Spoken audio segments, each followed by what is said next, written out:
Alright, hopefully we are back. Checking event viewer again. What is going on?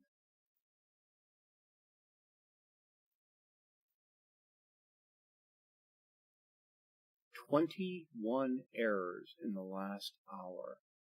14 of them are for device setup manager. What is crashing? 555. No, that's on boot up. 554. No, it's not that. That's all on computer startup. So something else. Event kernel. Session. Performance diagnostic logger failed to start. 5.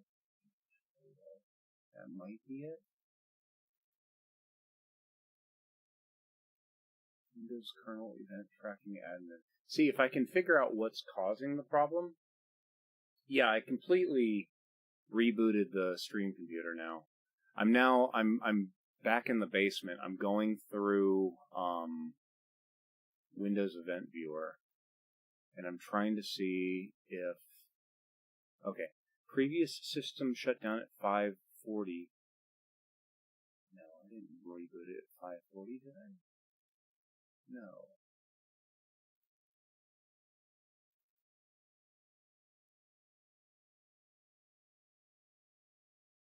The Kinect monitor service. Does my stream computer have an Xbox Kinect thing trying to run? Is that why it's acting like shit?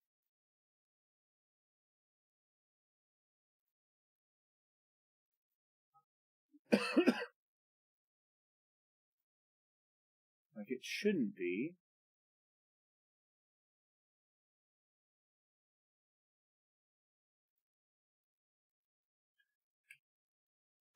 View reliability history. It's one of those you can't remove.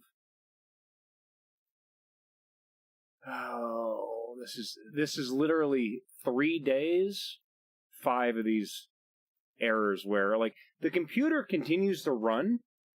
The problem is that it completely fills the network up with so much crap that it can't even stream. So, trying to...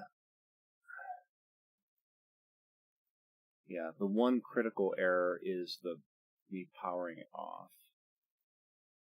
The timestamp on it, 5:54, yeah.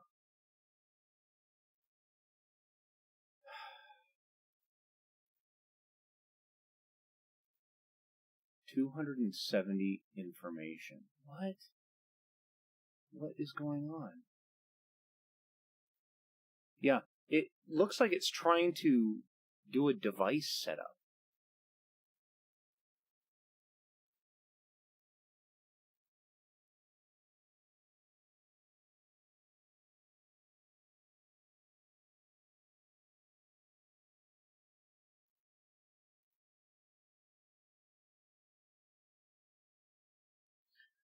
I don't remember who it was the other day mentioned something. They said, "Do you have any Elgato program or products on the computer?" And I did say yes, my Stream Decks.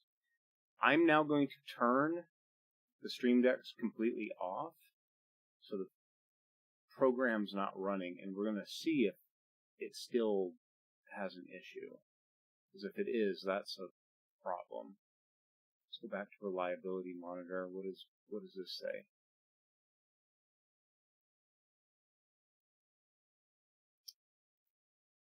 Yeah, the issue isn't listed. Windows was not properly shut down at 5:54. No, it doesn't show the issues. Damn it. And yeah, Event Viewer just has so many things in the last hour.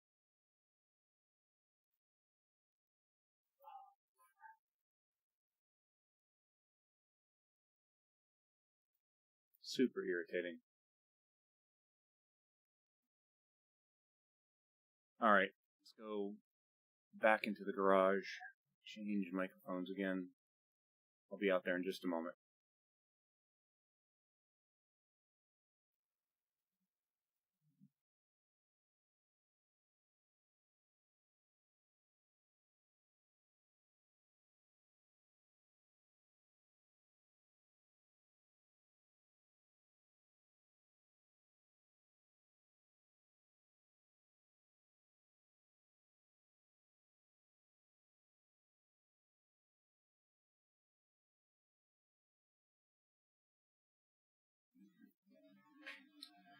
I've got my screws up in the thing.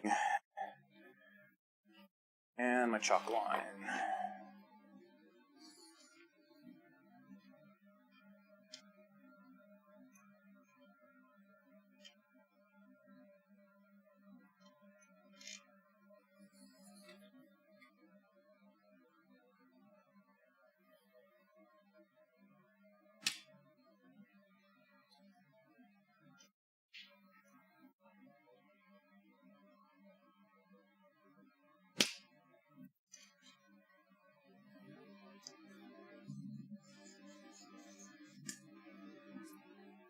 Chalk line gets everywhere. All right.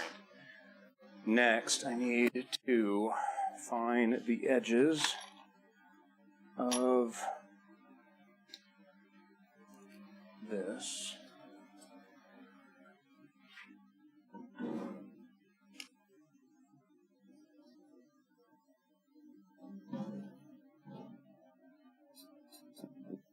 I don't want the pieces of wood like sticking out the edge, so I am going to cut the headphones. Wear my safety glasses as well.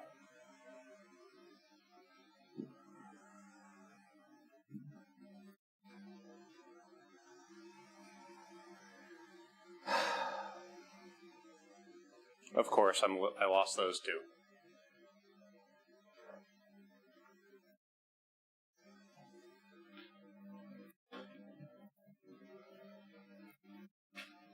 There's the safety glasses.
Okay.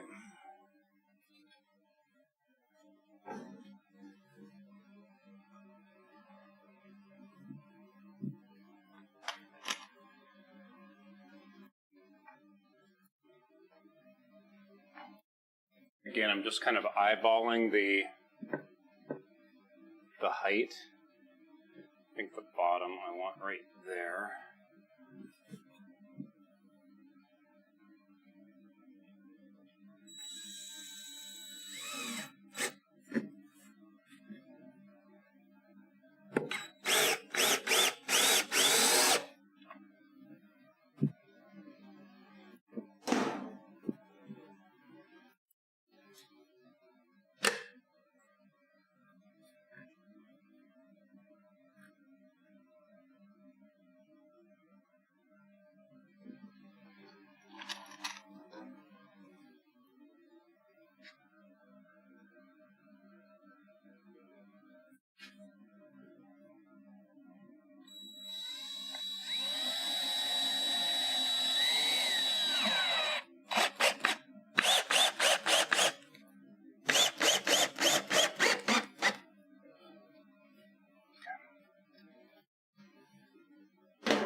right?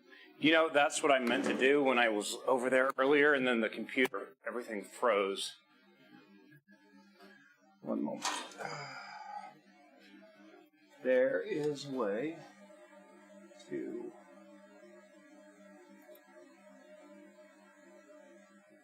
is that not going to work? Alt, maybe?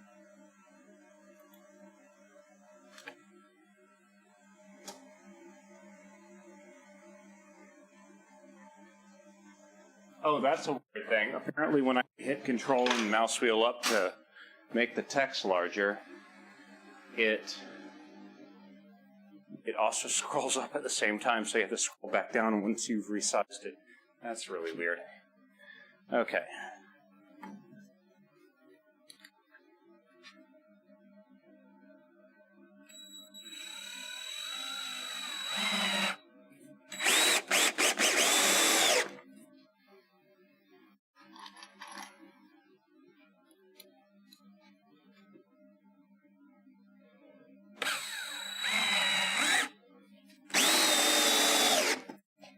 Cool.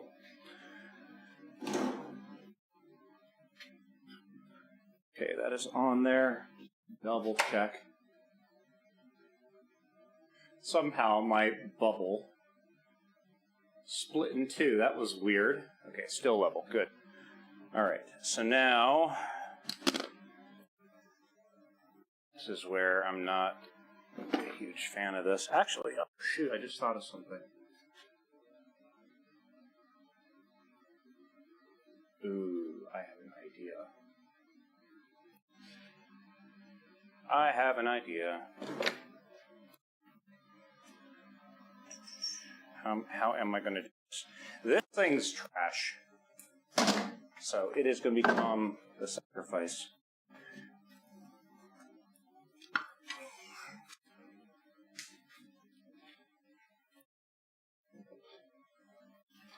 Actually, pull that back out. All right, so we're going to take this, and I am going to angle the blade 20 degrees is more than enough.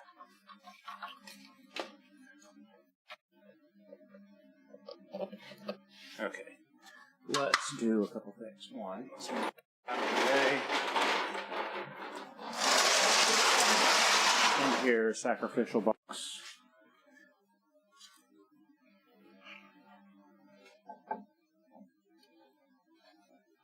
Normally, I would absolutely love to do this with a table saw, but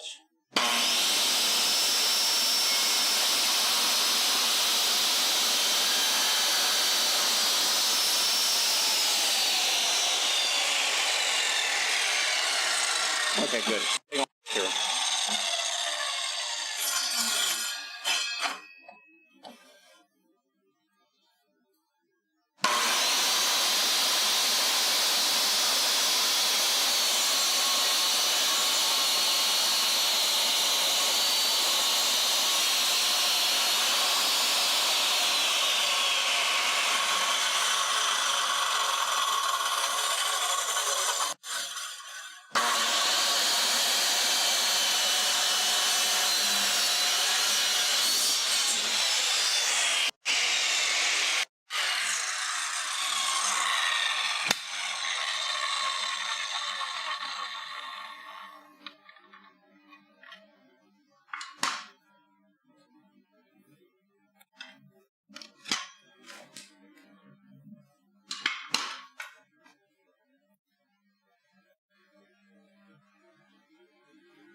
I don't really mind the bots. Every time that a bot says something that gets past the filter, it allows me to go in and modify the filter. So they're just giving me more ammunition.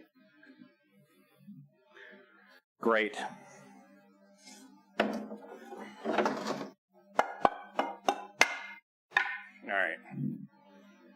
Pretty damn straight too. That free hand. So essentially what I'm doing is I have now cut this 2x4 at an angle. I am going to put it up against the wall. I'm going to use the bottom, which is a straight edge, to level it. And now when I attach this to the actual thing, when I lift this up, it'll hook into that groove that'll be mounted on the wall, and that will allow me to hang it there while I then put all the screws through it. So that is essentially what I'm doing. So now I've got to do some measure. These are space parts, which I've now forgotten. I put temperature. There it is. So from the bottom to the top, it is about 15.5.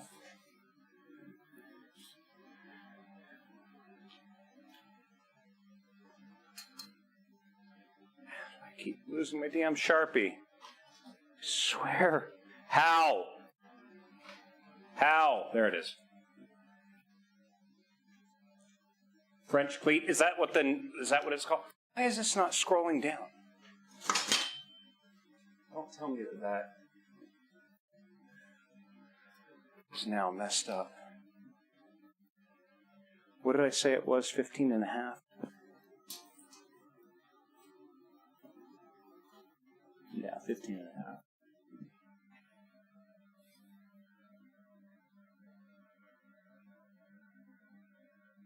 Just need to be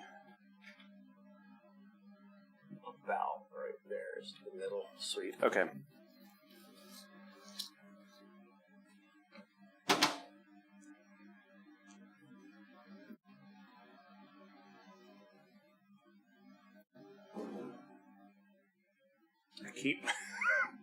I moved this thing over here so you guys could see what I'm doing, but now I need it back.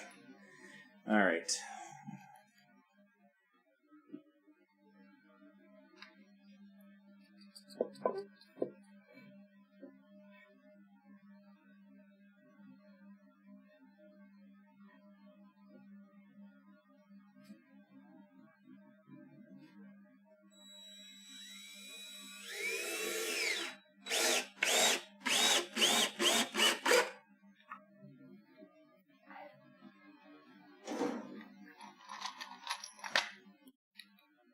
I know I haven't leveled this yet. Just getting a screw started.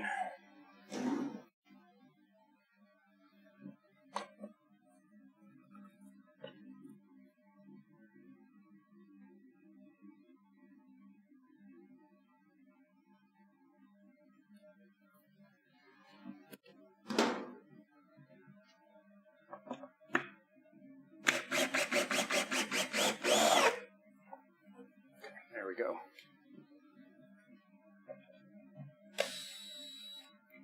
Marker screws out. Cool.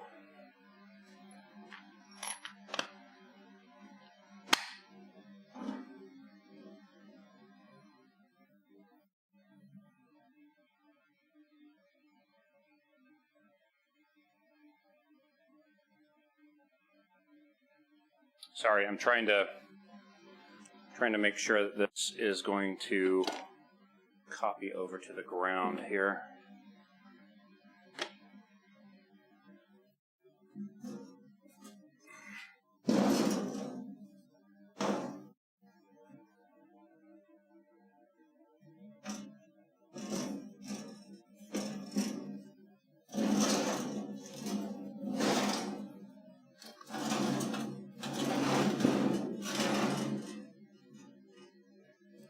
Oh, that is not wanting to work.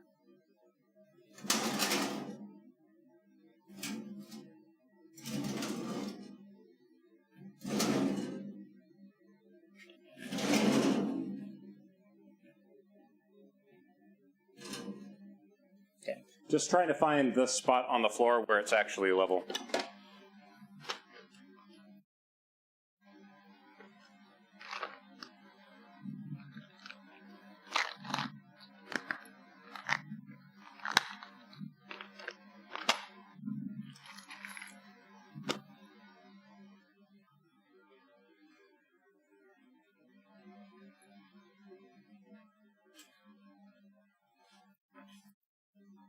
shit. Wrong side.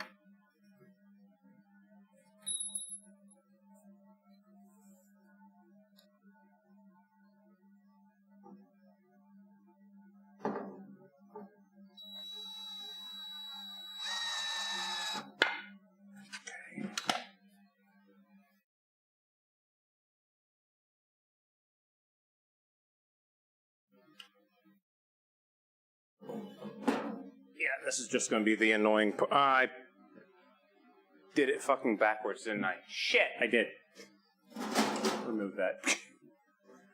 Damn it.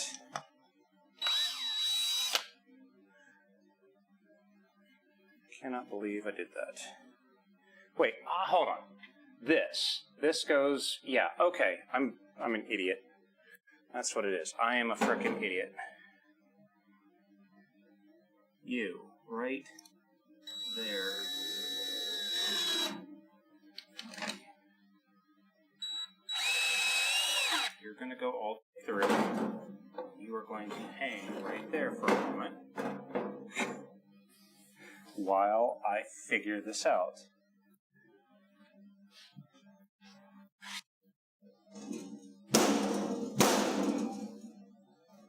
Okay. Door open. All right.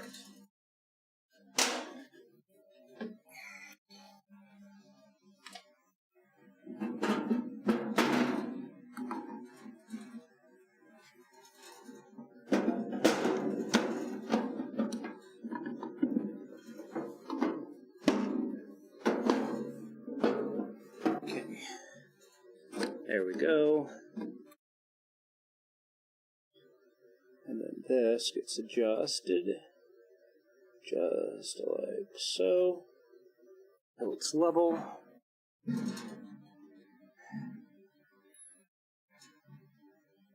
And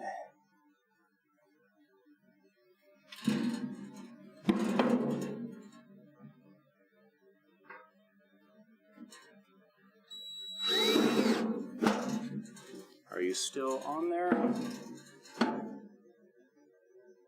And still sweet. Okay, cool. Alright, so yeah, just had to locate where that hole was.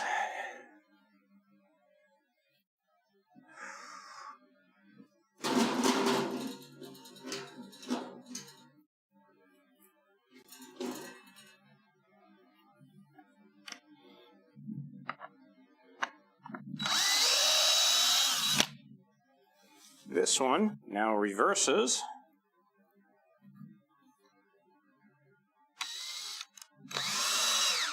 There we go. Cool. Now, did I frickin' do it again? Oh my god, I did. How? How do I keep doing that?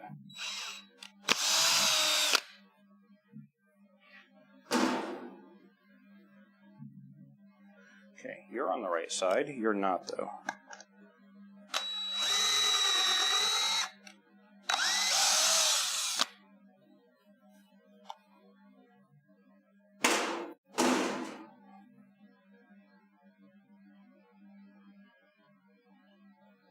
Okay, now,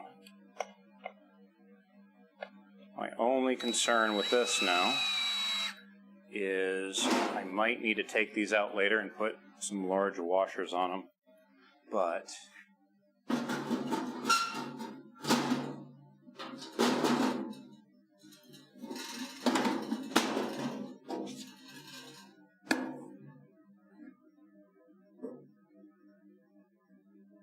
okay, cool. All right. So now I can try to get this up here.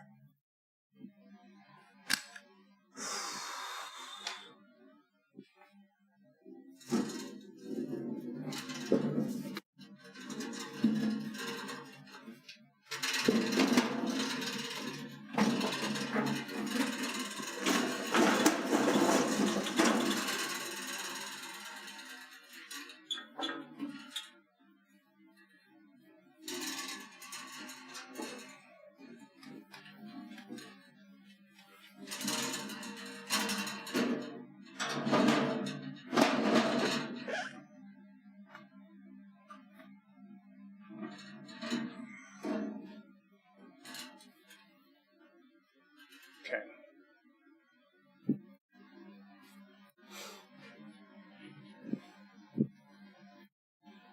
Keep setting the tape measure down.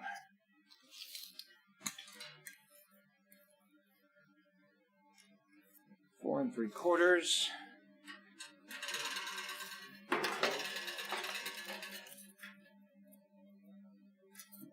4 1/2. I'm 1/8 of an inch off.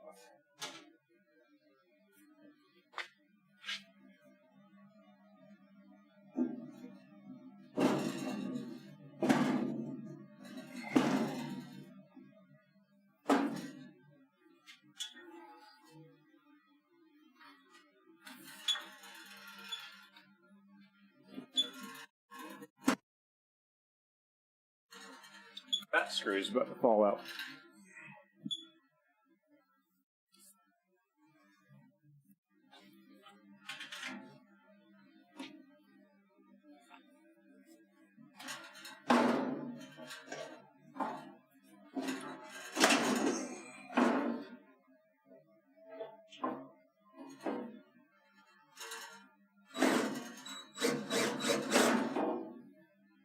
There, a little better.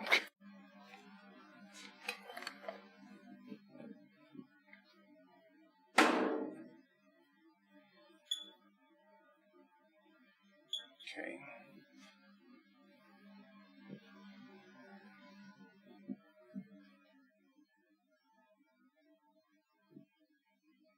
I just realized I have my ladders down in the basement.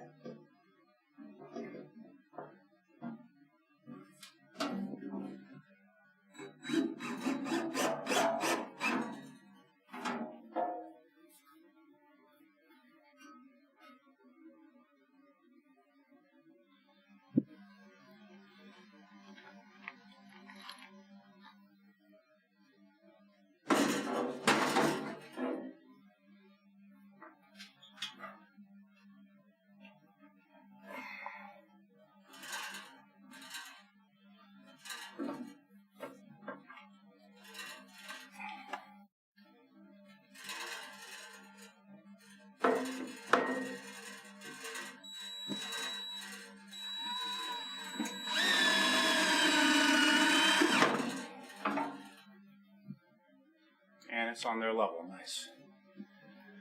Okay, holy shit. Yeah, it wasn't level. I got it on there and then I had to adjust it slightly. Because it's essentially got these slotted holes, so yeah, kind of annoying. All right, now I'm going to drill a whole bunch of other holes and get it really mounted to the thing. So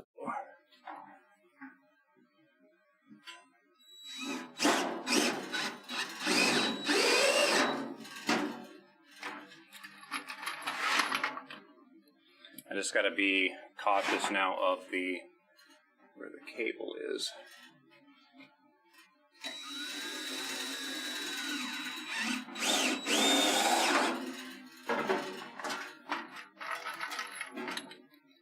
So here's the thing, is that because I have a stud here and a stud here, right? Those boards that I put across, I put 4 screws in each, so they're like the big anchors with really long screws going all the way through them.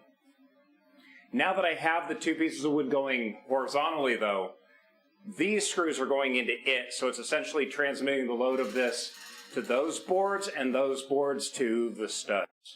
Because, like, here over, there's no studs behind it at all. So that's what those boards are for now, is something to actually screw into.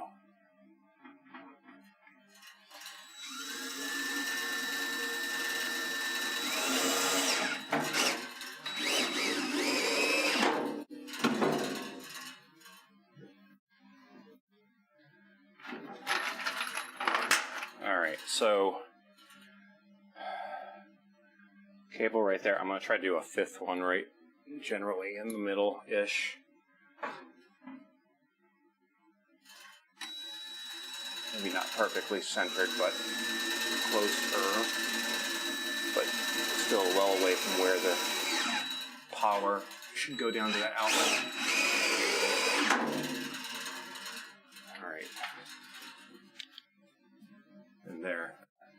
that's feeling a lot more stable. All right, I will be right back. I'm going to go grab my ladder so I can actually get the top piece.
There must still be a little bit of an angle because the door still wants to open up.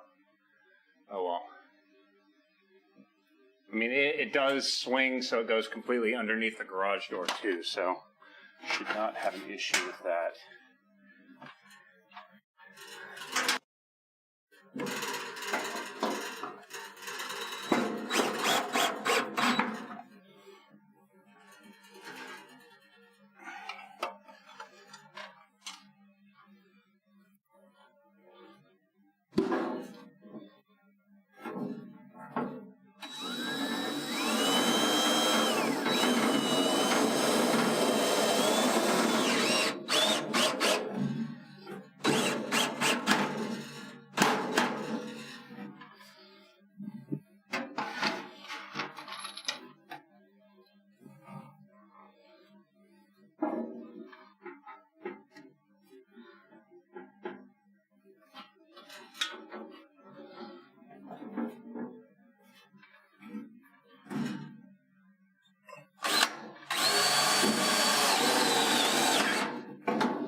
All right, that's not moving anywhere.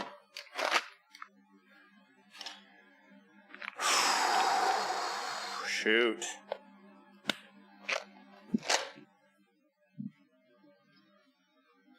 All right. Oh, man. Freaking hot. My computer, my stream computer didn't freeze again, did it? Next track. No, I hope not.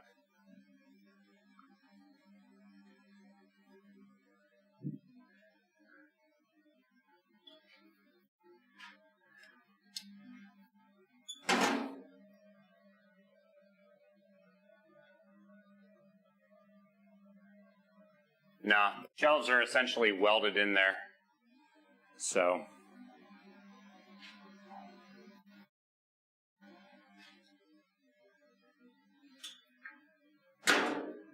thinking what I might do, just make some beefy PLA handles, just at about that eye level. Just one right there, one on the other side. And then that'll end up working best, I think.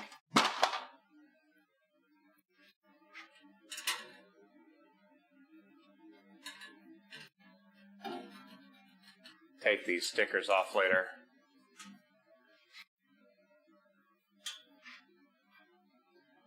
Oh, man.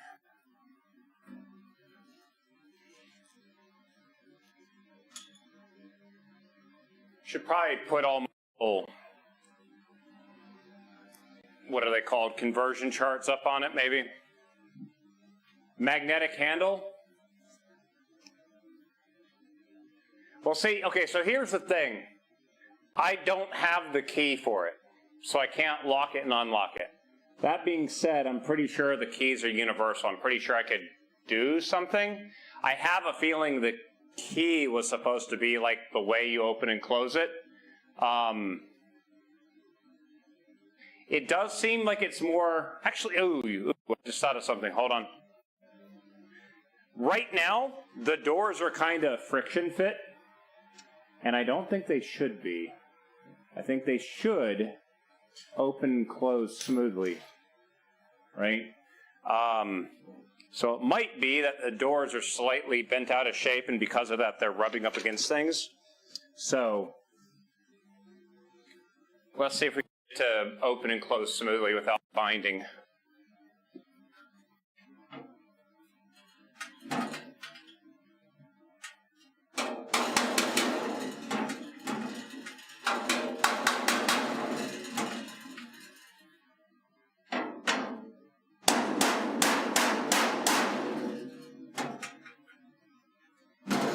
See, there's a little bit of binding right there. Let's see if we can massage this into properly. I'm thinking if I put magnets on this and I get these to open and close freely, the magnets will essentially hold it as we can get this cleared.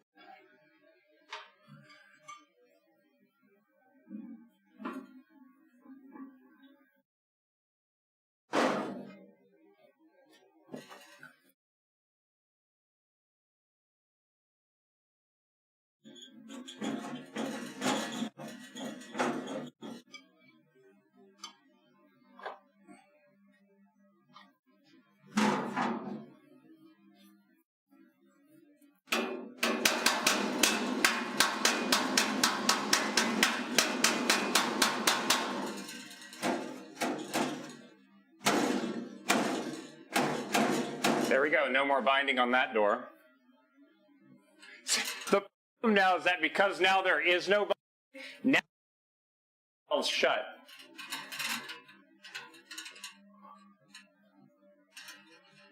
This one's binding like right there already.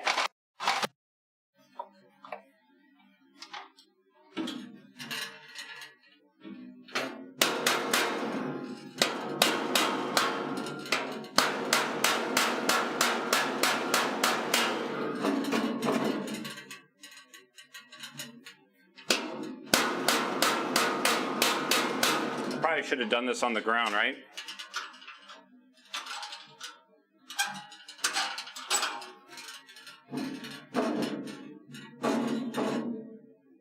Oh, shit, no, the entire thing was bent down here.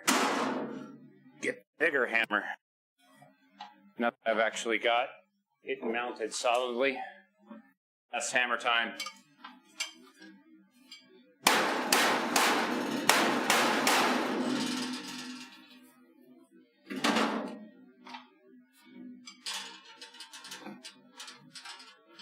Hands are sticking to my legs.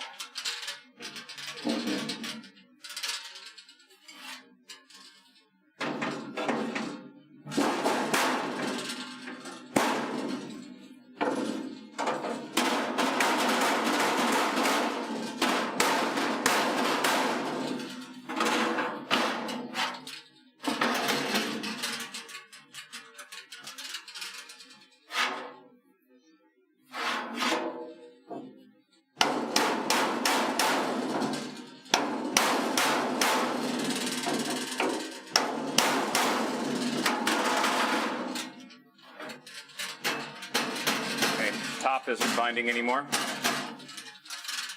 Is the other door still fine? Yep.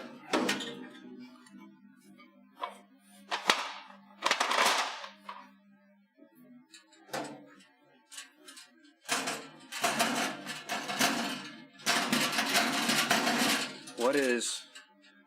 Oh, is that what's sticking there? Okay, both doors are no longer binding. Let me see if I can... I can remove... Oh, I might be able to remove the actual key.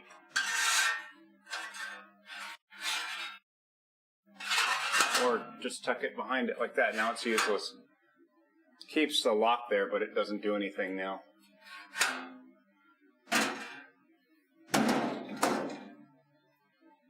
Yeah. Now the problem is that the doors no longer bind, but the problem is now the doors no longer bind. So now they're just slowly opening. So yeah, now I can figure out magnets. Actually, oh no, I've got some downstairs. Hold on. Let me go and see if I can grab those.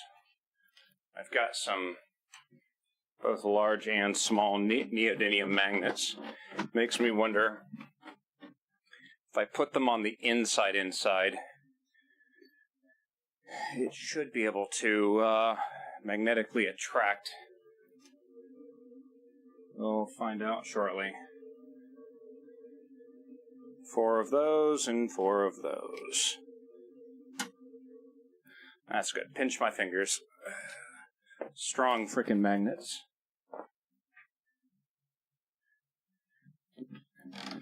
Volume 10. Volume 10. Why? I swear this thing doesn't hear me sometimes.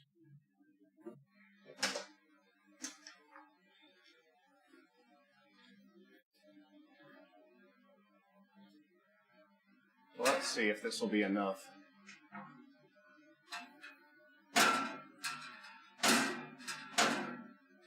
It might be enough. Maybe not for that one. Maybe not.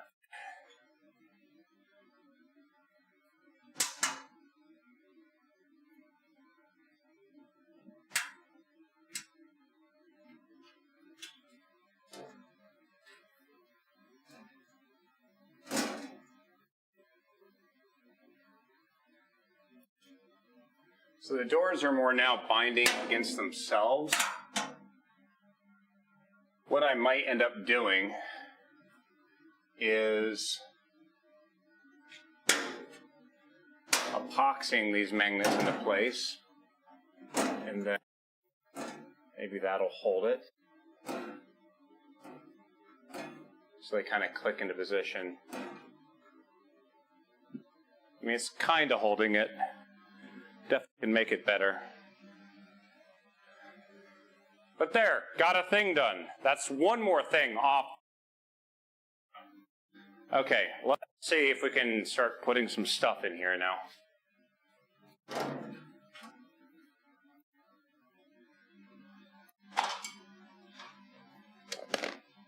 Bunch of WD-40.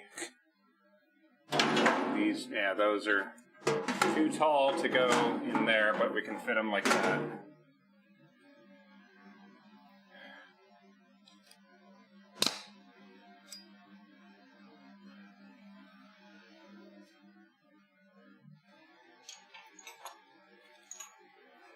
Loctite. Cans of paint, maybe.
Camera 1.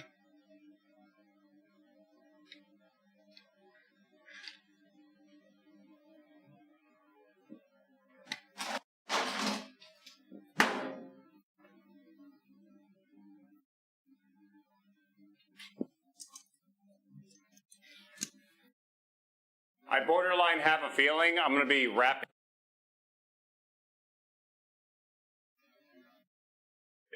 so it stays shut, however.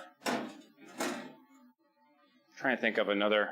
I've got more magnets. I'm just trying to figure out how I'm going to hold it shut. I've got an idea.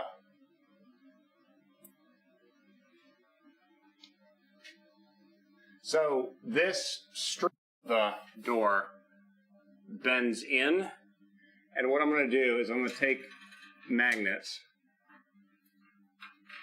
I'm going to tuck them in the back of it, and what I'm hoping happens is the force of the magnet attracts through it, and that going through the metal attaches to that tab of this door.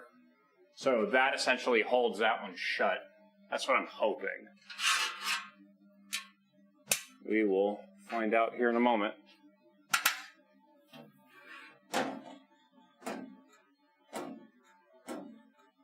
Not as much attraction as I thought it would have. Now it's making me wonder if instead...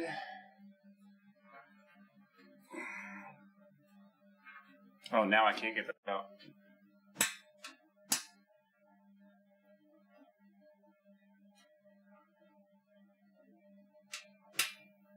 Come on out, please.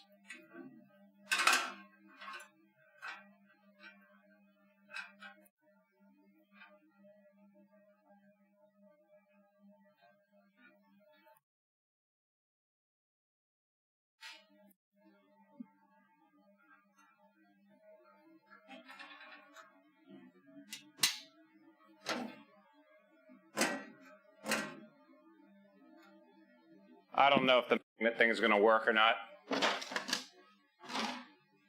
Did it freeze again? Oh my God. Are we here or is it frozen?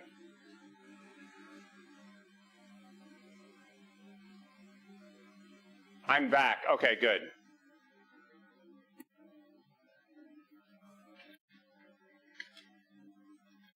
Yeah, I don't know what the hell is wrong with the computer.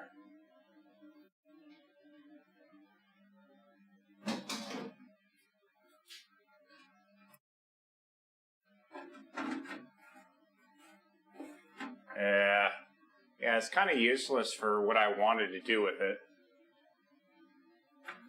It's like what I need to do is take out that shelf. If I can take out that shelf, then I can fit these larger bottles like that in it. And that would be a perfect shelf to fit a bunch of just stuff vertically. Because this shit just will leak everywhere otherwise.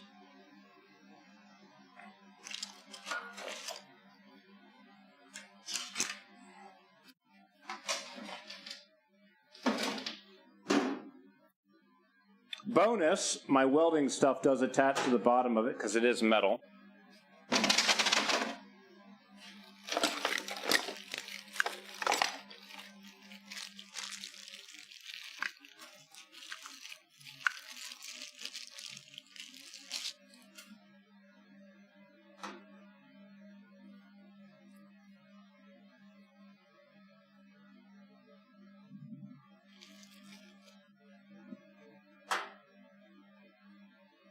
Damn it.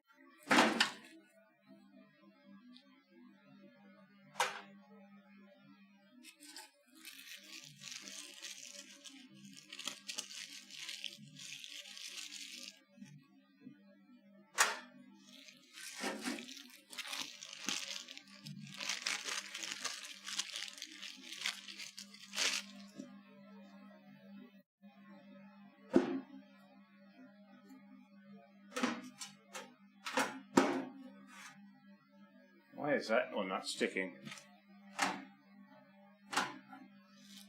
Okay, maybe not. Something weird's going on with that.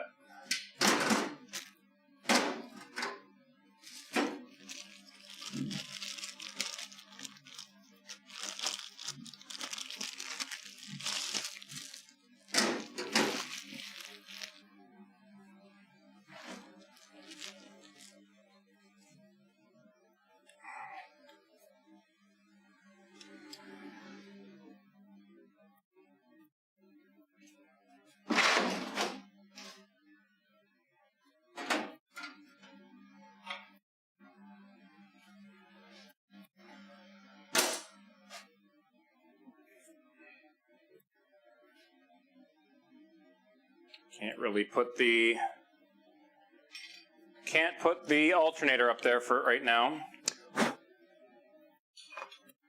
Can put my extra can of AC refrigerant, however.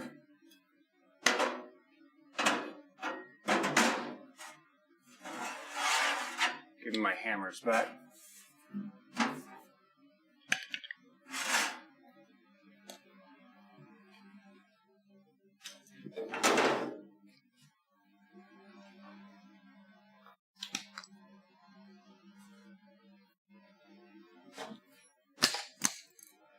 Volume 10.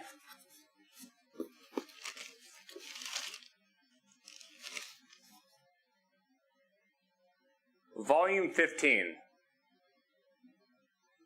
There we go.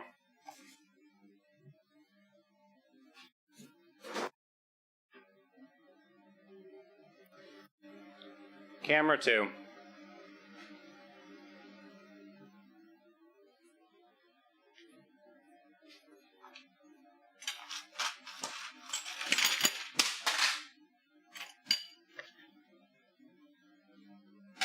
Belts for the tractor.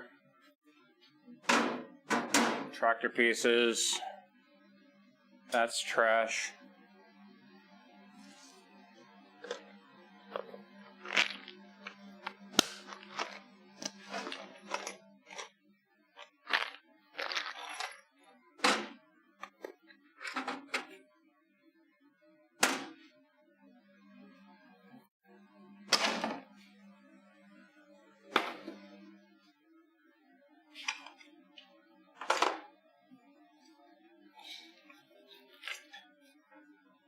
I have a trickle charger for the tractor. Just go right there for now.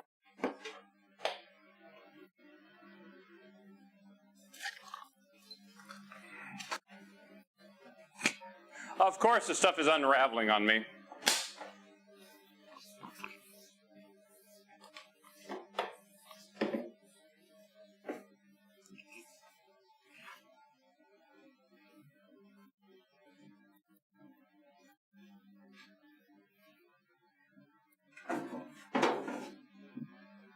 Fuel line, just rubber. Yeah, this is just vacuum tubing, not rated for fuel.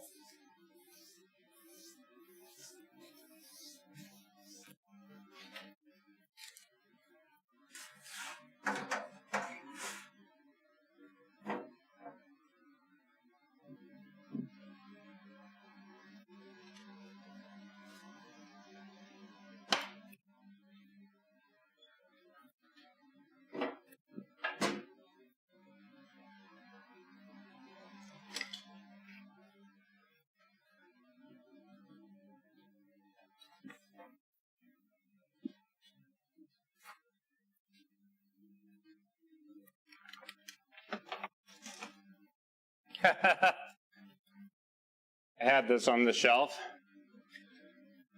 Just random thing of canola oil. This is what I coat the entire inside of the snowblower during wintertime. Otherwise the snow sticks to it and just freezes and then just clogs the thing. Isn't all tube in a car supposed to be fuel rated? No. Some just have air running through it, so it like reads, it's essentially just crankcase vapors and stuff like that. When I say fuel rated, I mean like fuel pressures. Several PSI worth of fuel pressure. So it's like, it's rubber with like a string inside of it that helps reinforce it, that under pressure it won't like expand like a balloon.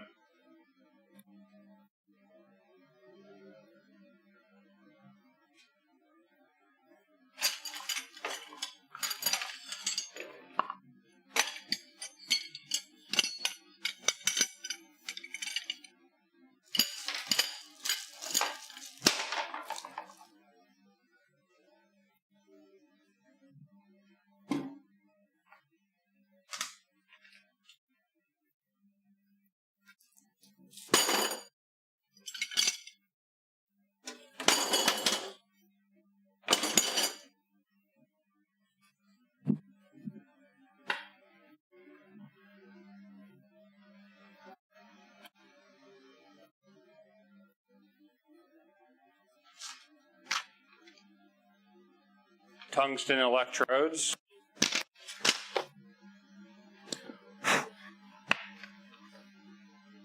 Valve keeper install and removal tool.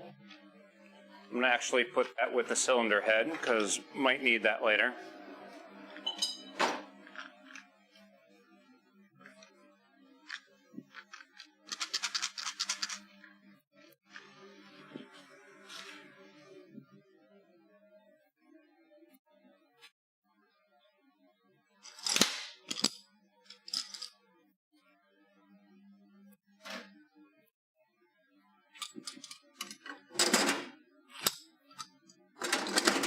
So all the welding table clamps there.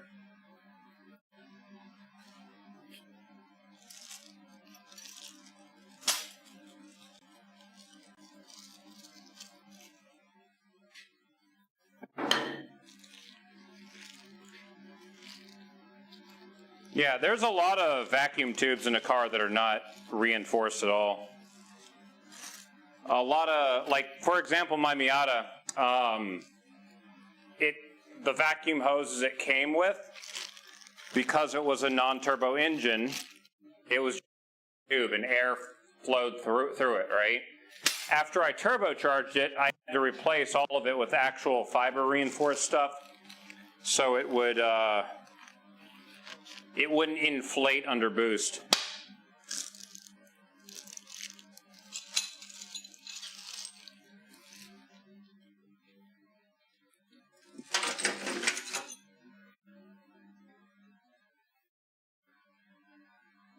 Okay, so I will just barely brush against that, but I keep instinctively ducking.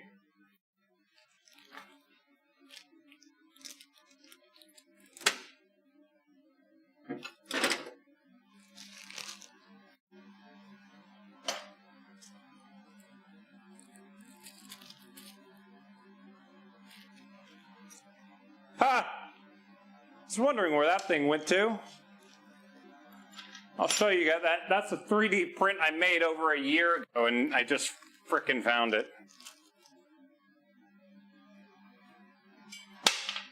Wow. That's funny.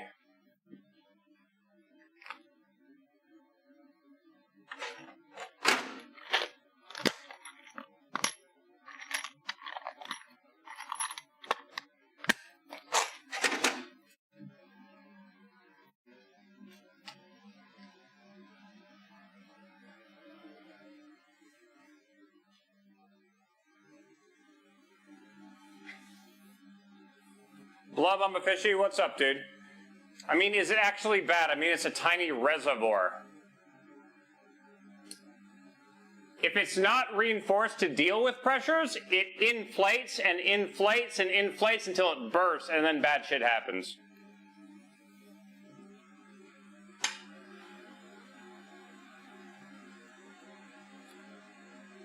So this is supposed to have 3 screws in it.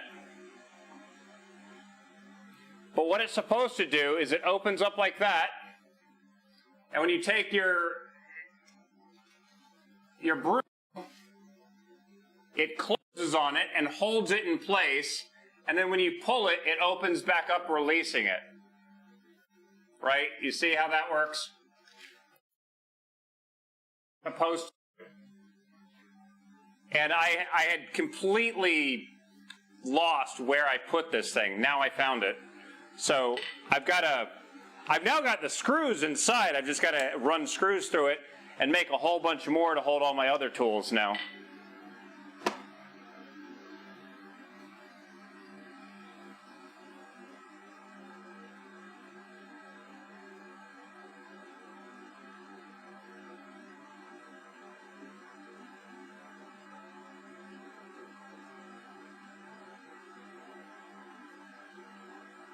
Okay.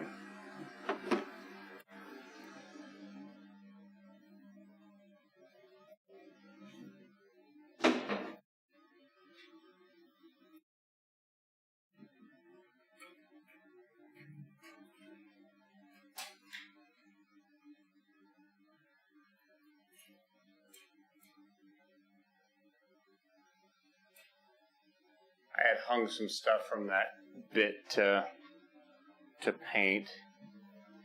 Don't need that anymore.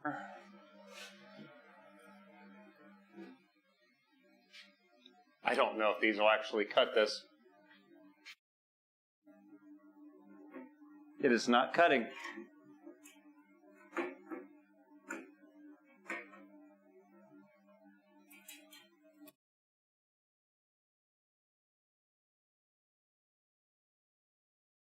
Not gonna cut it all, you piece of shit.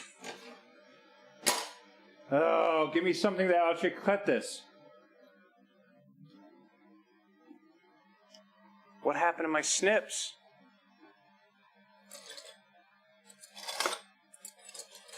I've got all these tools and I don't think it came with any snips. This should do it. There it goes.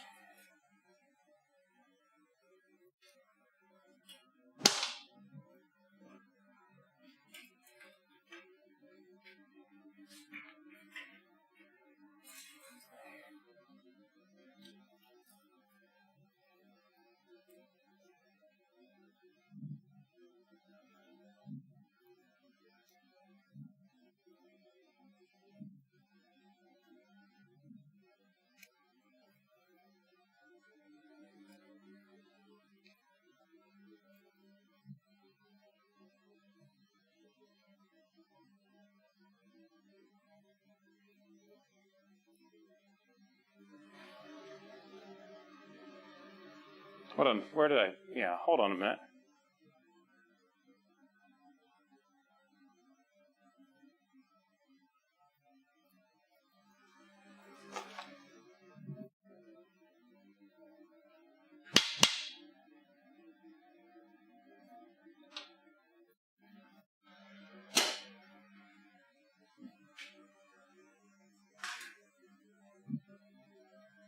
Oh, never thought I needed that. It's a little, like, I printed it, like, so long ago. And now that I think about it, I literally brought it with me to show my grandmother to ask if she needed one. And I bet you I took it back out of my car when I was done with lunch, and I set it on the thing and then completely forgot about it. Yeah, it's just missing the screws that hold the 3 points. I mean, this is all it is. So when it opens, this little curly bit and that little curly bit flex a little bit. So it kind of, there's a little bit of resistance right there. And that's essentially what holds it open when it releases, and then when it closes, that little bit of resistance is what keeps it from opening. So it's a nice little thing. I mean, they sell them, but that's just a 3D printed thing. You can probably search like Thingiverse for broom holder.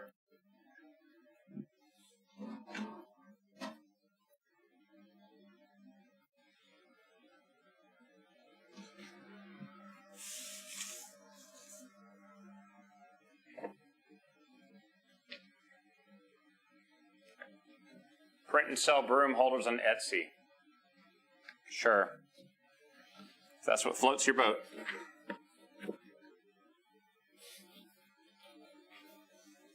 So I got this jug to drain the 2-year-old gas out of the Miata. So there's going to be that at some point. It's empty right now.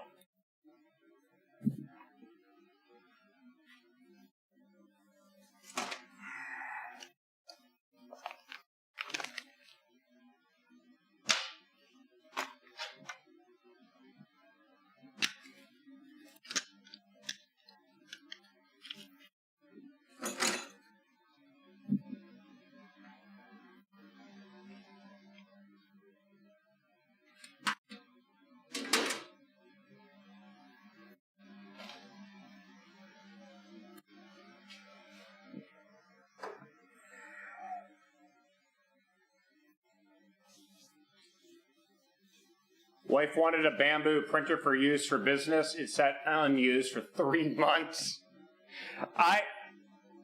If the wife wanted a bamboo printer for business, okay, and that happened,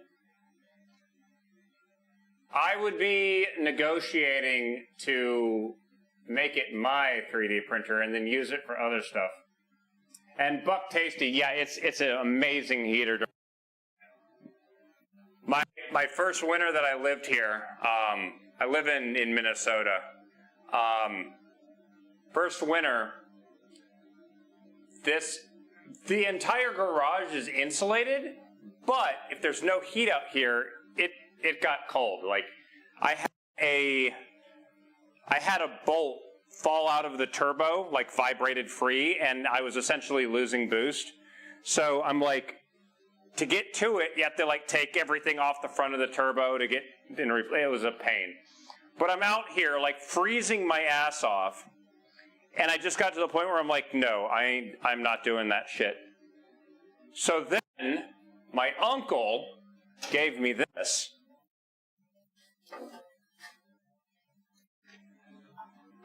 So this is a propane heater. Connect it to your propane source. Start it up, ignite it. There's a button here that sends a little electrical thing to ignite it. Use this to heat up the area around the car, and was able to fix the turbo, and it was okay. Spring came, summer came. I bought that thing, and it sat. I had forgotten about it, and then it started getting cold again. And I'm like, okay. It started to get a little bit chilly in this garage. Good thing, there's not going to be any wasp in the attic. Bad thing, I now have to run 220 cable from my basement up the wall, up into the attic, over, feed it. Like, it was a pain. Completely full body thing because it's got that really nasty, itchy fiberglass up above this, but it insulates really well.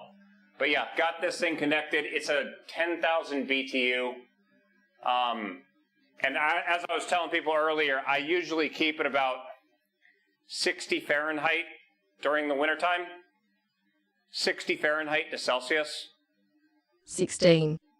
So 16 degrees Celsius.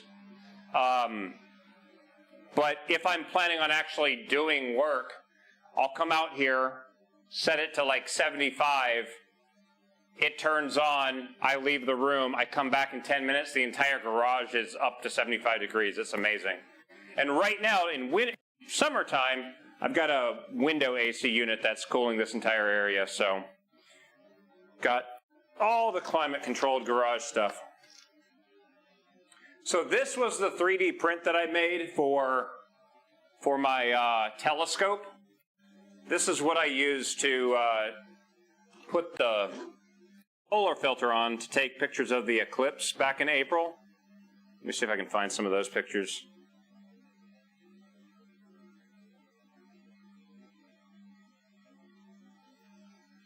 So like these pictures, that's using the solar filter.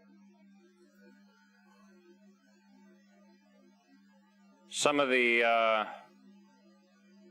let's see here. Enough where you can like see the, if it focuses. You can see the sunspots if it focuses. But yeah, I got that during the eclipse.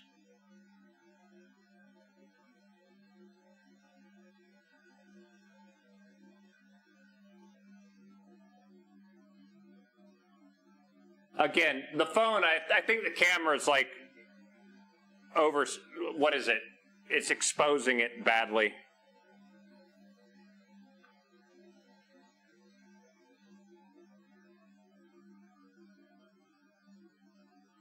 The actual photo has a lot more detail, but the camera is kind of trying to focus on it.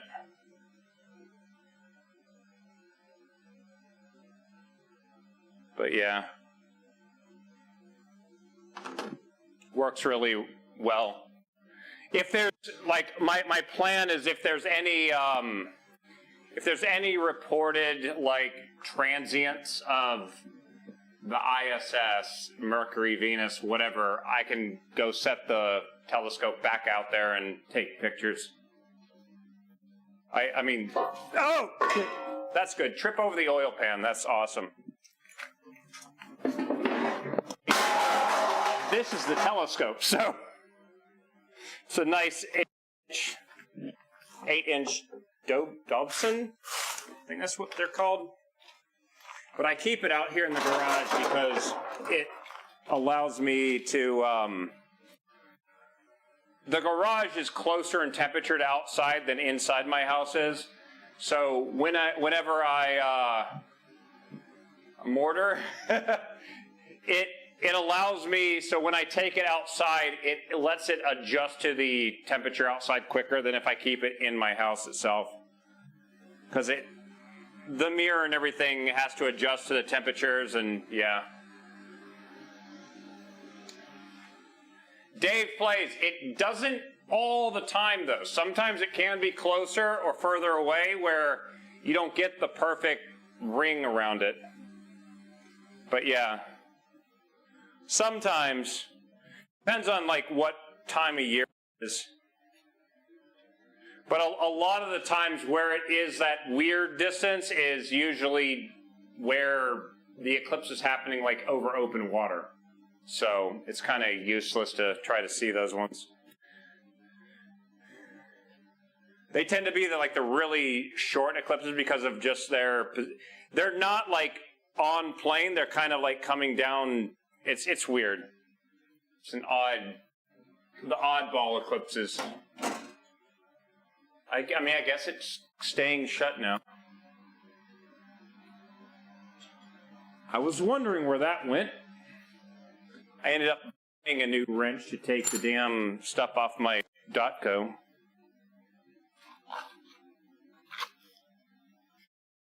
All right, those are my steel coupons.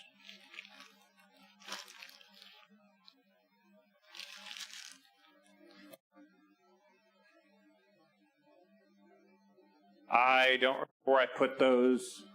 There they are.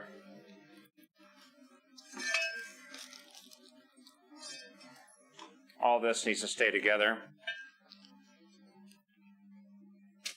Actually, wait, where's my Sharpie?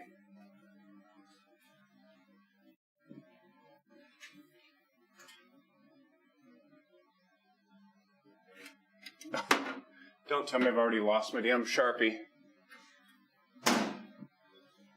I did, didn't I?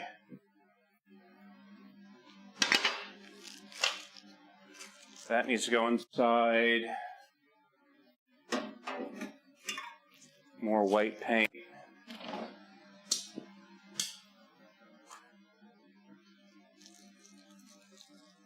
How?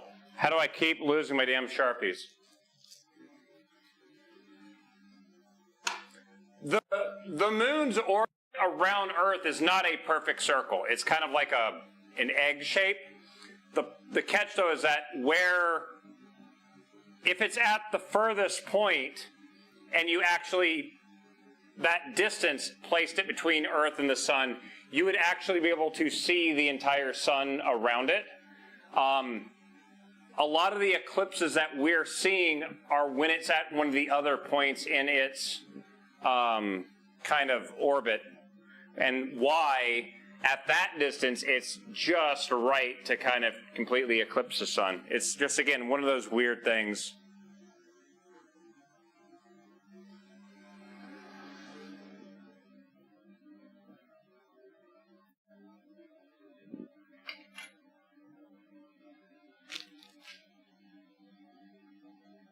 Yeah. One of my rules is that the blowtorch attachment and the blowtorch fuel stay separated at all times unless I'm actively using it. So, yeah. And you know what? The blowtorch attachment, let's make it one of the first things to actually go into here. That way it's kind of that's where it always is. I still need to get all the foam. Awesome, Lance. Good to know. Appreciate that. And then, magnet. This is now going to be its new home. So, magnet attached right there. So if I ever need it, I always know where it's hanging from.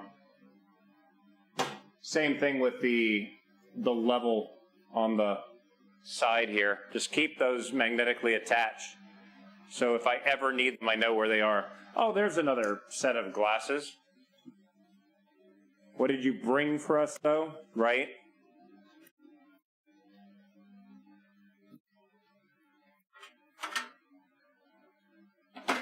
I'm putting my safety glasses in this cabinet so I always know where they are.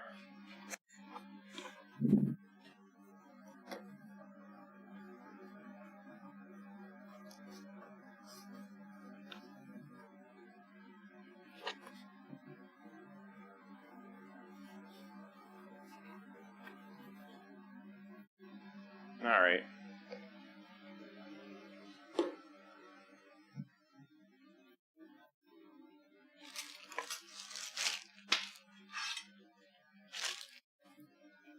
Oh no, I still haven't found my damn Sharpie.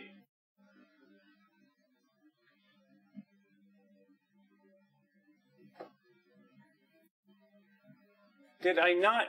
I thought I set it in here. Oh, I guess not. Damn it.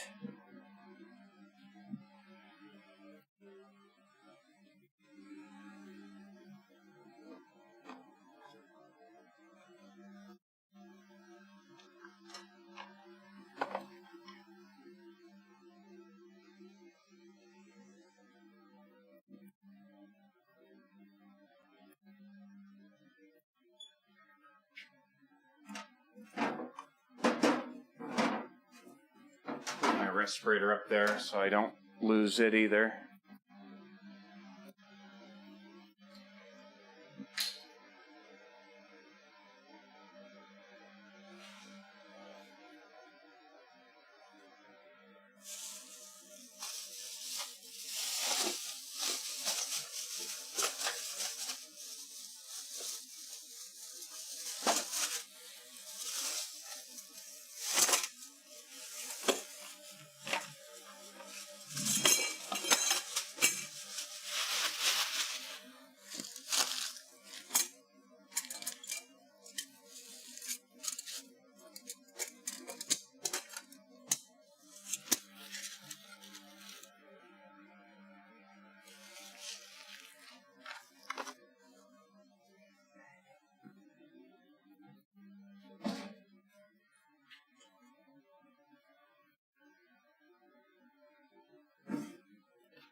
Found my metric Allen keys. I was wondering where these went to.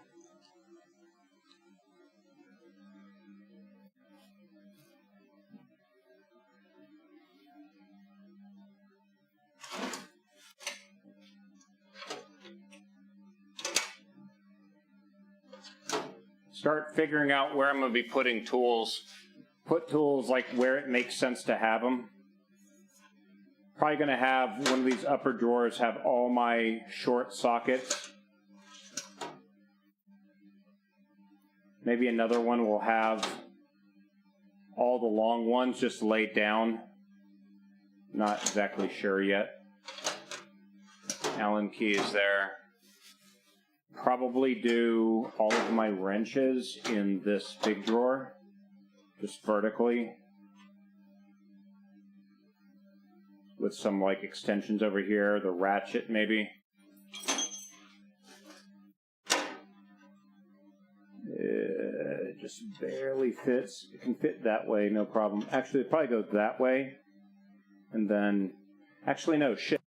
That would be sockets, wouldn't it?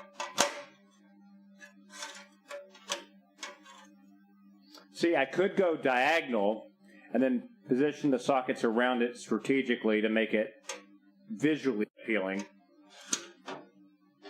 Still need the extensions though. See, that, yeah, that might.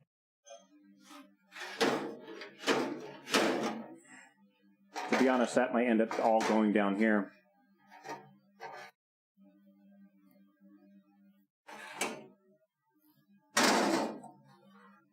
And then the deep drawer might end up having all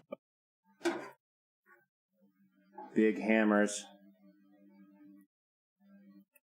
Like, framing hammer, might not need it in my box in the garage. See, that one's like very little room though. I have multiple ball peen hammers though. So I'll be able to mix and match the tools until I get something nice in there. Where is my main hammer?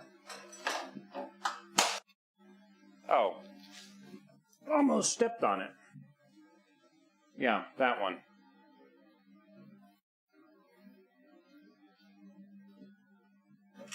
It's not nearly as tall as the other one.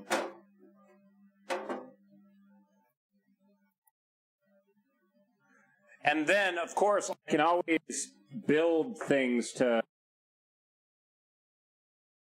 I do want to make a handle for me to be able to wheel it around better, though. The framing hammers and stuff, those might just go in something else.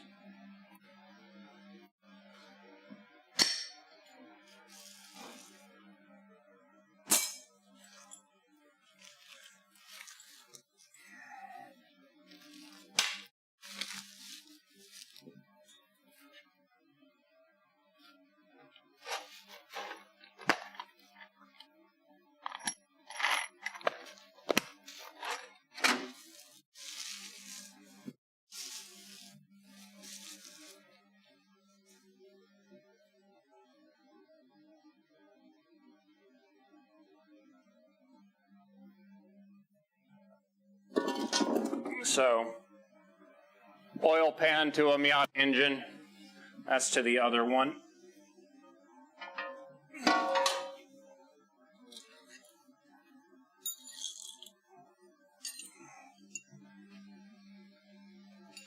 Somewhere in this pile of stuff, I do have a scale, which I can use to try to recalibrate my mechanical torque wrenches as well. So we'll have to figure that out. But like, this is a 19. It's one of the larger wrenches. I mean, it fits in there, but if that's a 19, fitting them all side by side, that's not enough room. Like, this is going to have to take the larger.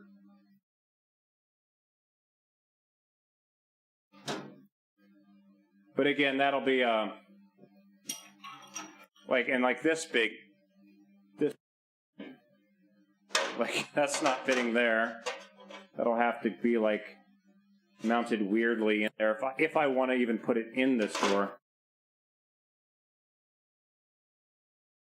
Drawer of screwdrivers.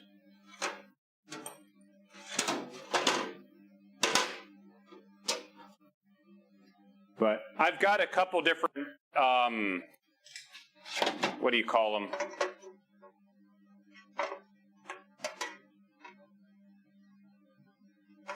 I got a couple different wrench sets.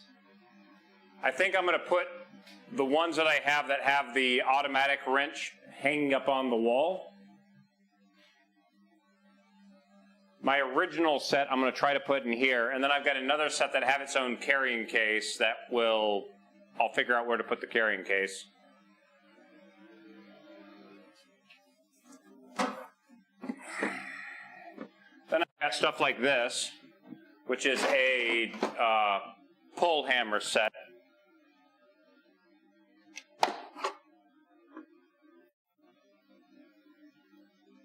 Camera one. Camera one.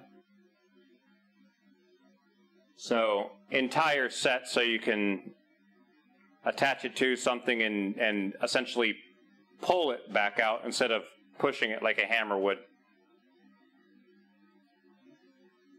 Camera two.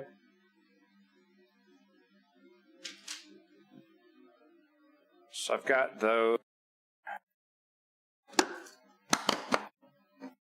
What I need to do is I need to put a marker on the edge of it of what they are, and then once I get all the Miata stuff off these shelves, like so many of the shelves in my garage, like here, check this out, hold on.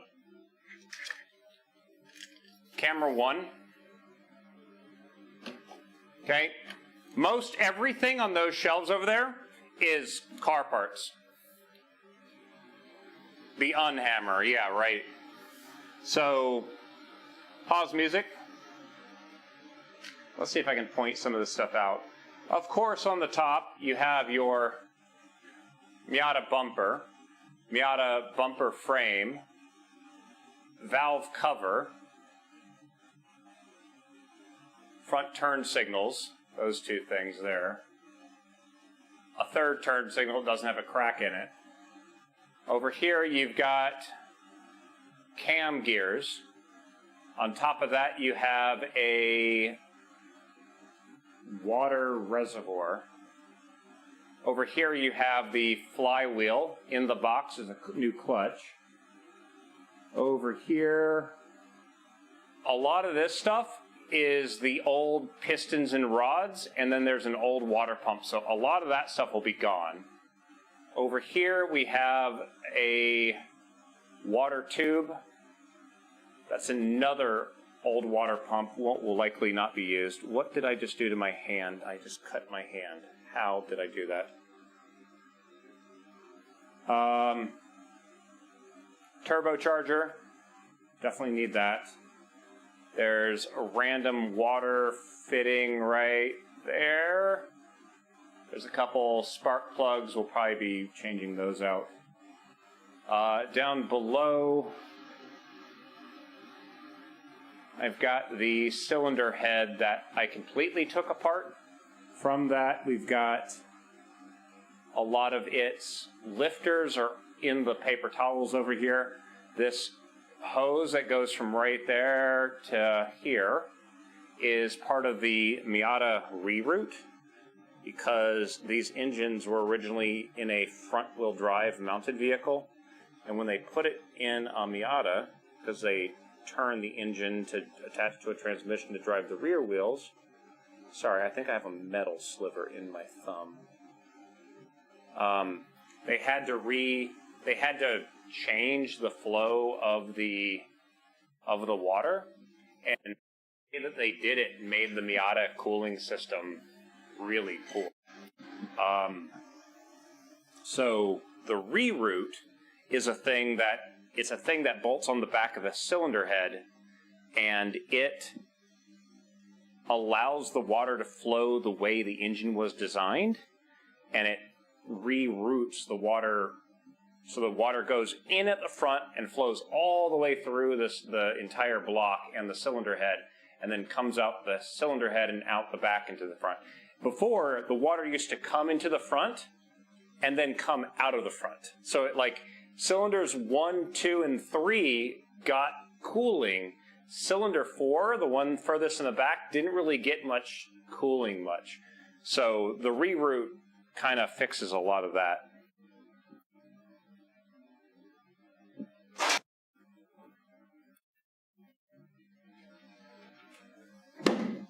And given that my car is turbocharged, you want as much cooling as possible.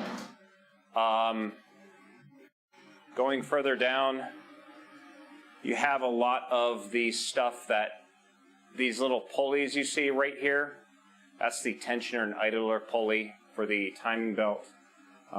There's just a bunch of random hoses in there. There's a lot of baggies, and all those baggies are all labeled with what bolts they came out of. So yeah, again, need all those.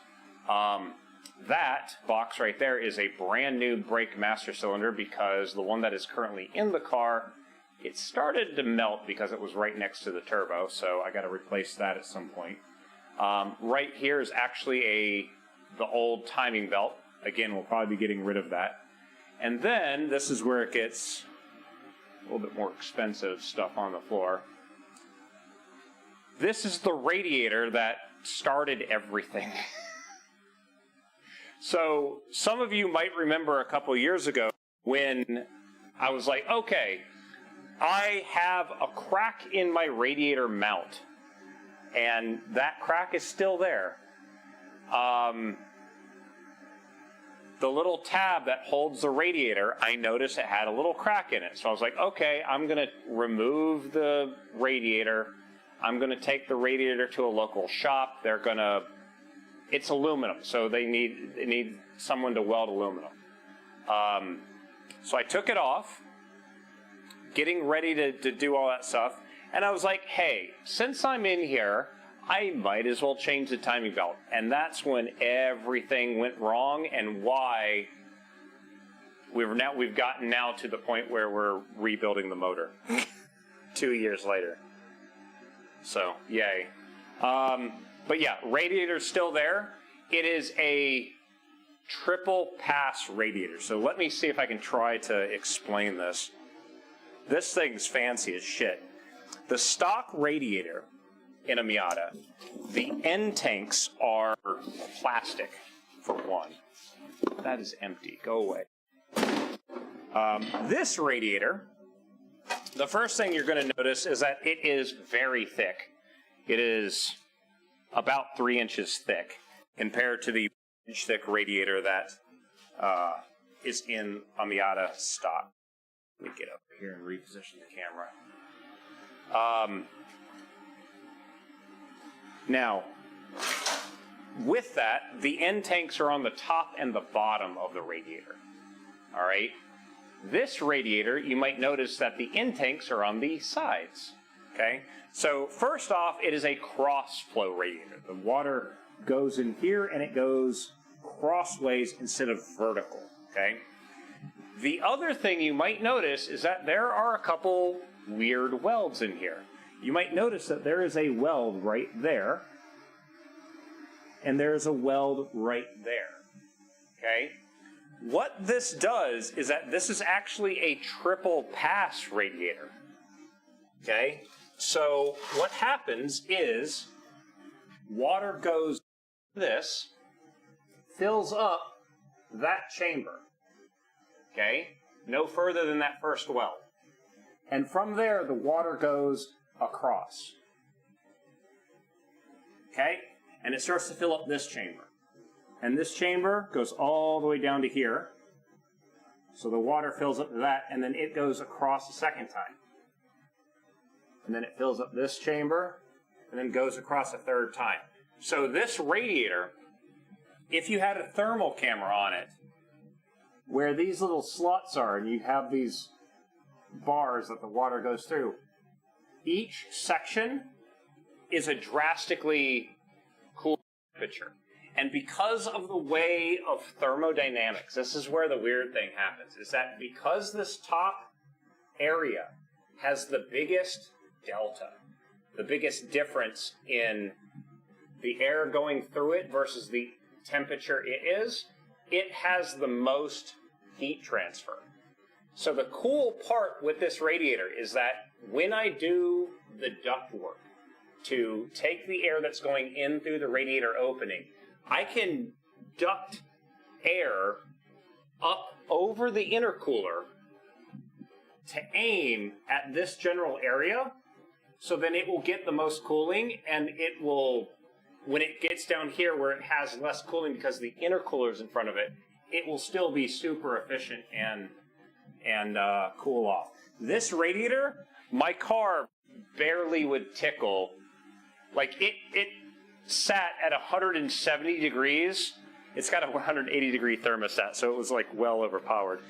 It would sit at 178 degrees while I drove through Death Valley in the summer with the air conditioning running. It is a very good radiator.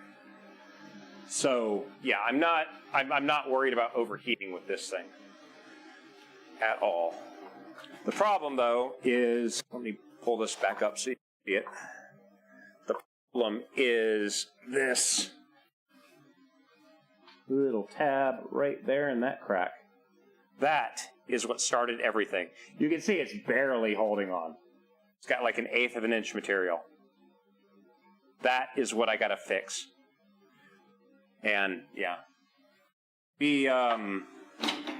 I might be cutting that off because I want to learn how to weld now. I want to learn how to weld aluminum, or aluminium. And because of that, that might be sitting for a while as I practice with welding aluminum until I can properly TIG weld it. That crack made your motor bad? Yeah, it will definitely do that. If it vibrates loose and falls down, bad shit happens, yeah. All right, this baggie is to the bolts that hold on my tractor door during wintertime.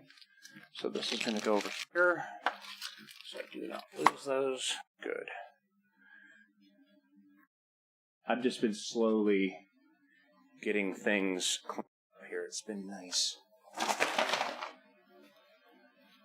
Oh, this is the bag that chair came in. Wait, where's the chair?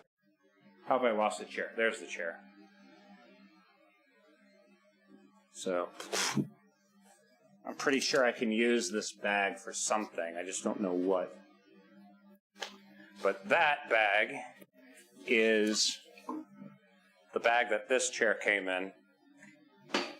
The thing is, if you look at this chair, okay, well, camera 2. There you go. You got to be able to see the chair to know what chair I'm talking about. It's a nice chair. It's an okay chair, right? It is very reclining position though. Tractor diesel, no. Everything in my garage is petrol, gasoline. It's a nice chair. It's a good chair. However, it doesn't break easy. This is one of these chairs, all the bars have like a stretchy string going through them, and you have to like fight with it to take it apart, right? It doesn't like break down. Like I can't reduce it to a pile of stuff super easy, right? And the part that annoys me is that when I went online, this was what I ordered, except in green. That's what showed up. So I had to go back online and get this one. And this one, hey, look. It's broken down. It's put away. It's deployed. Put away. Deployed. Like this one's quick and easy, right? That one, not so much. So, yeah, this is now my just sit here and relax chair. But no. Yeah, the tractor's just gasoline. Mid-90s John Deere 3.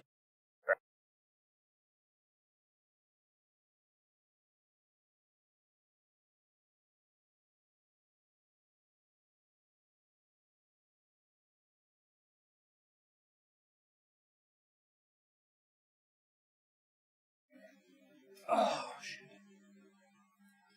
It was a kind of a weird thing. Mic is off. Is it back? If I lean on it a certain way, the microphone cable decides to not connect anymore. Is it working now? Time? 1938. Camera 1. So you can see it over there. It's a lawnmower. It's still off. Are we frozen?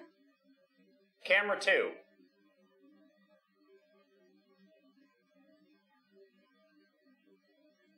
Time? 1939.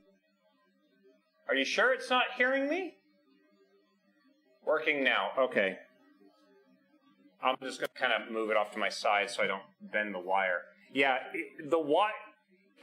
this microphone is absolutely excellent if you're standing around a stage and talking to a group of people. Not so much if you're trying to work underneath the car.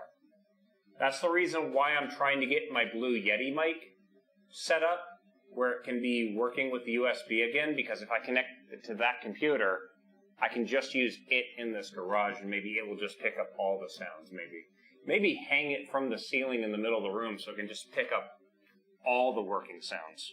Maybe. I'm not sure yet.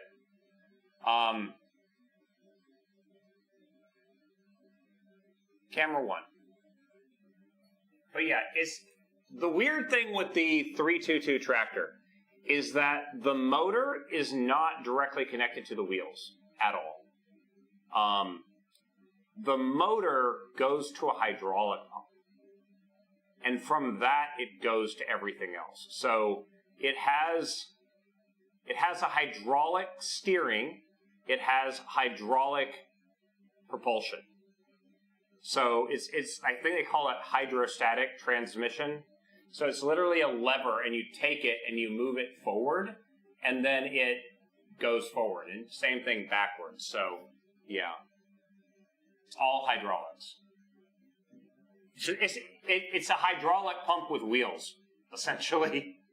I think the only thing that is actually mechanically driven is when I have the snowblower attachment on the front or the mower deck like it is now.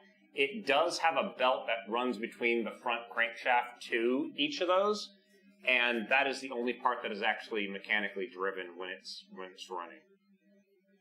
But yeah. It's a nice tractor. Again, my grandfather bought it brand new. It didn't have the cab at the time. He bought it brand new in the mid-90s. And I was the first person to wreck it. His land, he's got some land near some trout ponds. And he's like, he had just planted these little trees. He's like, okay, yeah, mow down here, but don't go on this side of the tree. And when I finally got down there, I completely spaced out and went on that side of the tree. So I essentially drove it through a ditch. One of the other fun little facts with that tractor is John Deere, one of the safety things that they have is it requires you to be sitting on the seat. If you get off the seat, a sensor is released and the tractor will shut off. Okay?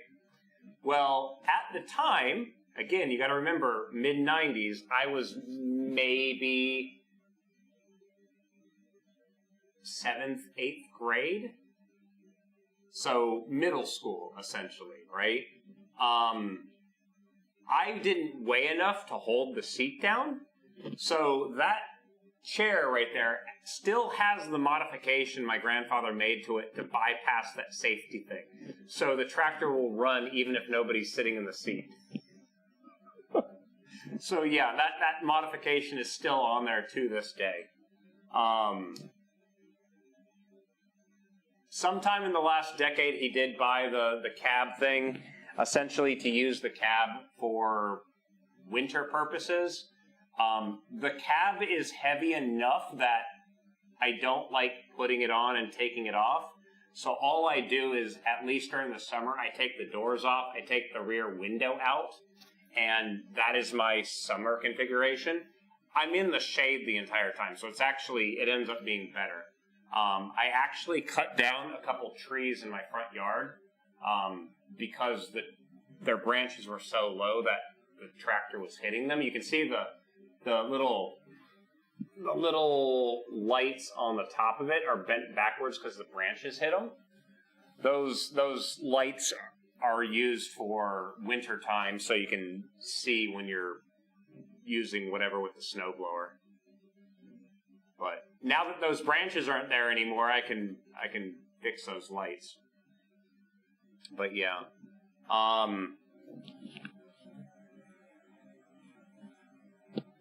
camera 2.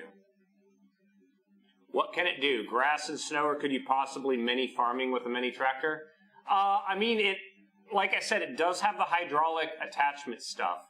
So it has attachment stuff on the back that if I had the plow made for it, I could plow. That being said, the only 2 attachments I have are the snowblower attachment and the mower deck that is on it right now.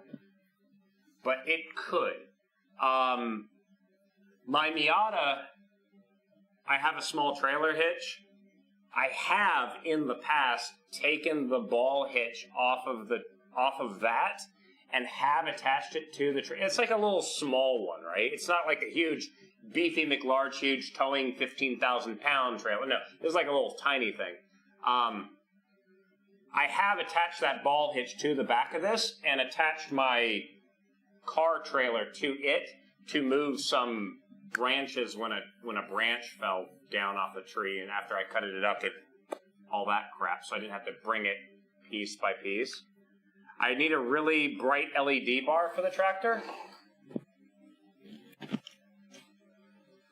Camera 1.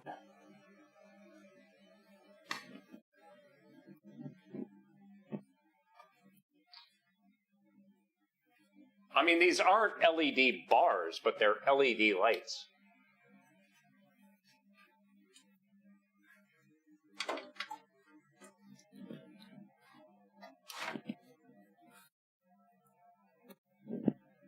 I mean, they're, for winter time, they work really well.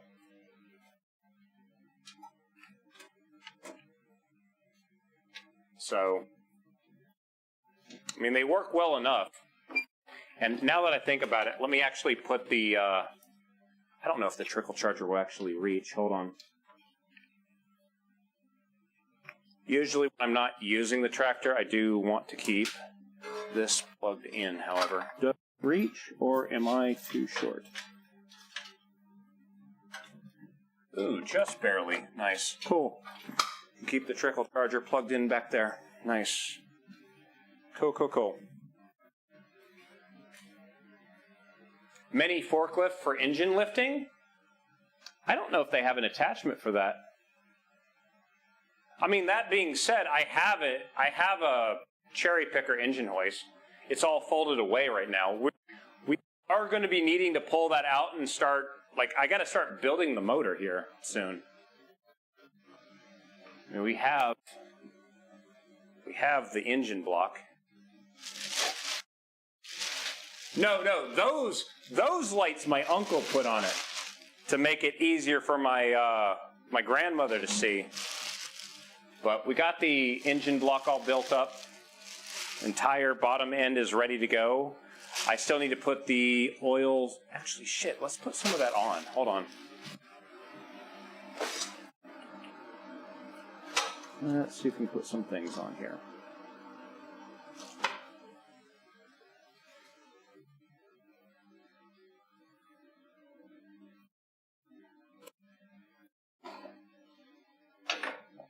I can remember where the hell I put my paper towels.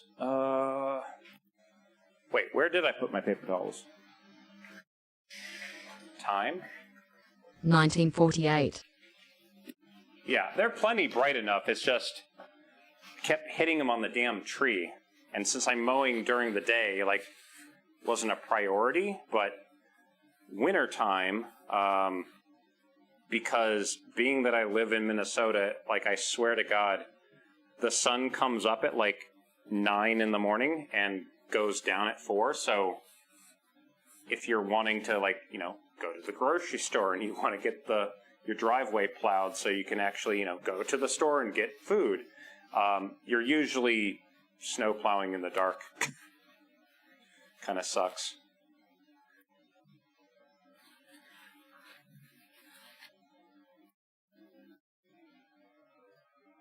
All right, so this, if I remember how this connects, I think it's just that, and then big freaking nut goes on that, and then the actual oil filter connects to this. Weird thing is that there's a lot of people that they get rid of this, because all this piece is, let me pull it back off to kind of show you here.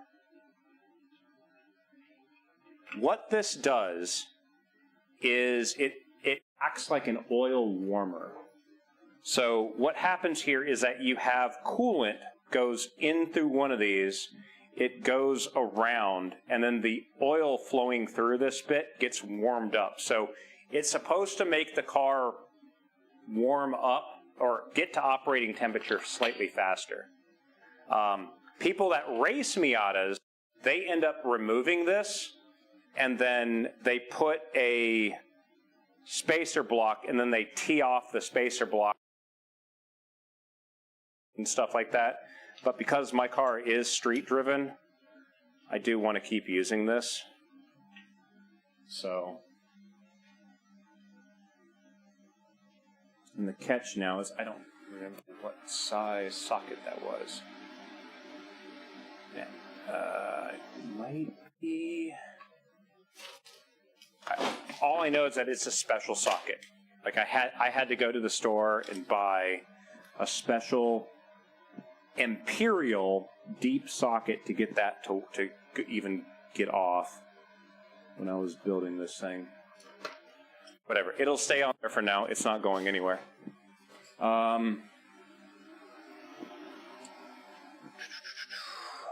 Still got the water pump downstairs.